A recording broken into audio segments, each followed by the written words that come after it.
Go ahead, guys. I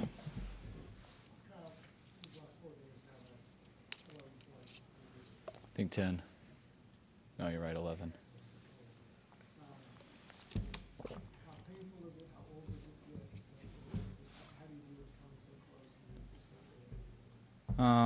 You just need to deal with it. I mean, it is what it is. You need to accept ability for it. We've had an opportunity, we feel, to win all four of these games. We've come up short.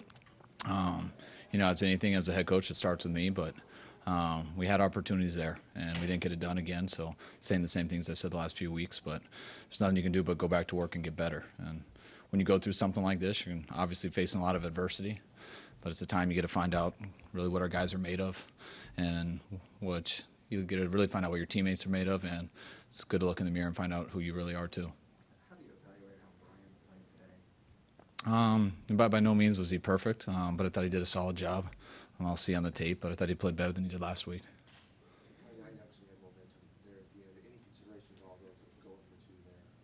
No, I didn't.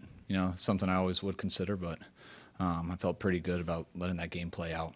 I was pretty confident, and I thought, given more time, that we could end up winning it. Obviously, we didn't. There were stretches where Carlos was on the sideline and Navarro was on the sideline. What was the thinking behind that? Really, we got three backs that are up, and we try to give them all carries, and we go with the hot hand, and we felt like Breida was the hot hand at the time. What was the other guy? Oh, Bo. Bo had a stinger during the game, so he went out for a little bit there, and we also had plans to take him out a couple series throughout the game just to make sure to keep him fresh. It has nothing to do with Carlos's opening injury? No, it's just trying to go with the hot hand.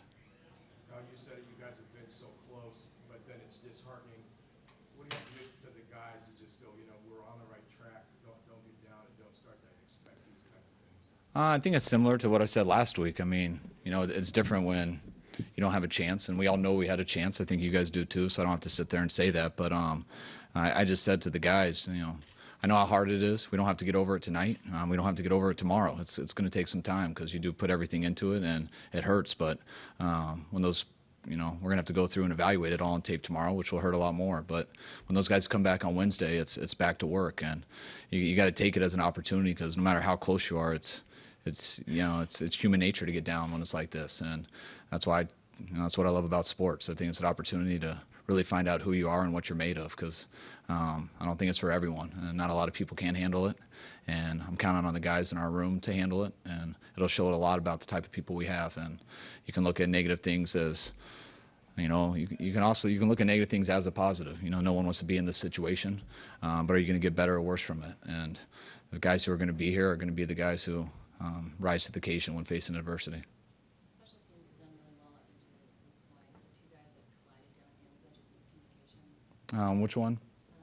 Baldwin ran into.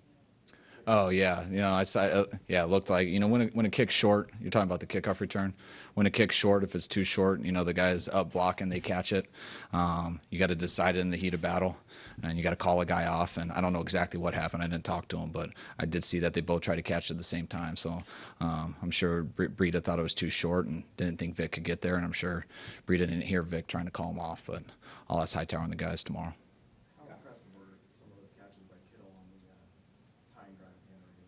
They're pretty good. We got high expectations for Kittle, and he's been battling through some injuries, and he's done some good things for us in the run and pass game. But that second or that last drive in the fourth quarter, he showed up big time for us. What do you think clicked for the offense there in the fourth quarter? Just making plays, or is there something?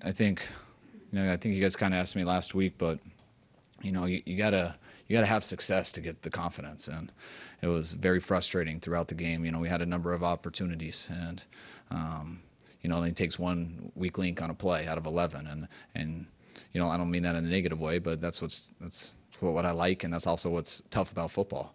You all got to be on the same page. You all got to execute, and even when you got the right look, one guy's off, it doesn't work. And it seemed like we had that a lot throughout the game. It seems like we've had that a lot through these 5 weeks, but made a couple plays there in the fourth, and then you kind of feel that momentum, and everyone gets a little bit more confidence, and now those plays to make seem a little bit easier. And sometimes you can't overcome a weak link now. Not everyone has to be perfect, and that stuff becomes contagious, and hope we can do more of it because it'll help.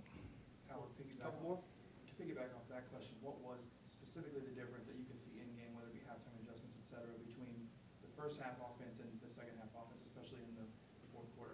Yeah, I didn't see any difference at all. It's either making it or not.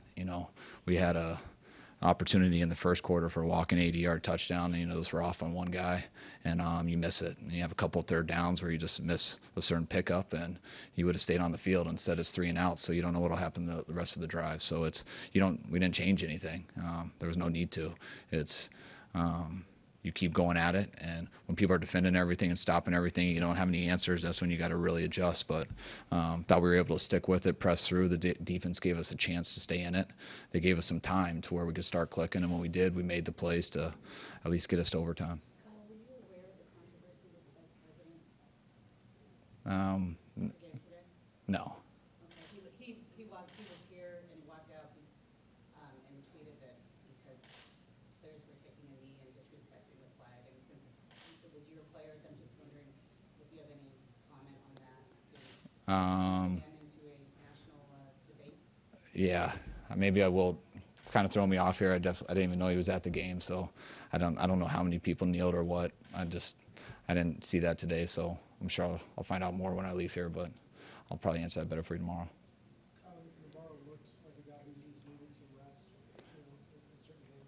I think lots of guys do. When you have an opportunity for that, I think it helps. Especially Navarro, what he's been through and stuff. When he gets out there too much, I like it when he's fresh and ready to go, and I think you can take some of that off of him. We had a plan going into this game. I don't know how much we did it exactly, and I think it happened a little more because I know he missed some time because of that stinger. But when you're out there too long, which we have left him a few weeks to do that, it's tough for him to play at that level, and I think the fresher we can keep him, the more we can get him to play at a very high level. All right, thanks, Coach. All right, guys. Time order